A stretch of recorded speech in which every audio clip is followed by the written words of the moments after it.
ونختم من جيجل، حيث نجح جمال مانع من سيدي معروف في تطوير طائرة دون طيار يتعدى طول جناحيها 6 أمتار وبطاقة حمولة تزيد عن 120 كيلوغرام، ويسعى اليوم لنقل تجربته للشغوفين بهذا المجال.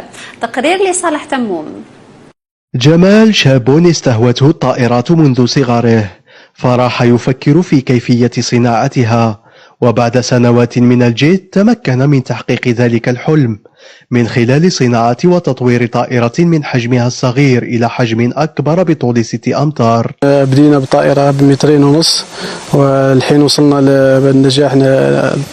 طيرنا الطائرة الثانية بحوالي 6 أمتار وبحمولة 120 كيلوغرام وباختلاف المحرك. فالأولى كانت ببطارية ومحرك كهربائي، والحين في الجديدة في محرك إيسونس وتشتغل ب3 محركات. فالحين الحمد لله بالمحرك الثاني كان إيسونس، وكان الحمد لله كان عندي ديجا إمكانيات وقدرت نطور فيه عملت شكل جديد وكان ناجح إن شاء الله، واستطعت أن نطيرها ونجربها وكانت ناجحة والحمد لله. لم يتوقف حلم هذا المبدع عند هذا الحد، بل ذهب إلى أبعد من ذلك، حيث يسعى للانتقال إلى مرحلة التحليق بهذه الطائرة وتقديم خبراته في هذا المجال لنوادي الابتكار. في مفاهمة أنه مع مدير صناعة تفاهم في إنشاء مؤسسة مصغرة خاصة بالطيران.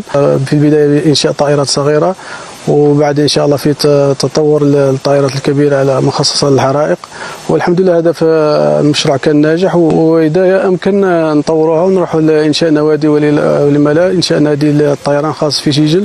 ممكن إن شاء الله ندعموها بسيستم GPS اللي تقدر أنك تطيرها وتتبعها في كل مكان، وبالأخص احنا بجيجل مشهورة بالجبال، فتقدر ترسلها وتتبع مثلا إذا في حرائق أو شيء. بهذه المقولة أصبح جمال مثالا للشباب الناجح الذي يؤمن بتحقيق أحلامه وبلوغ أهدافه. إلى هنا مشاهدينا نصل وإياكم إلى ختام موعدنا الإخباري، ولمزيد من الأخبار تابعونا عبر موقع التواصل الاجتماعي الظاهرة أسفل الشاشة. شكرا لكم، إلى اللقاء.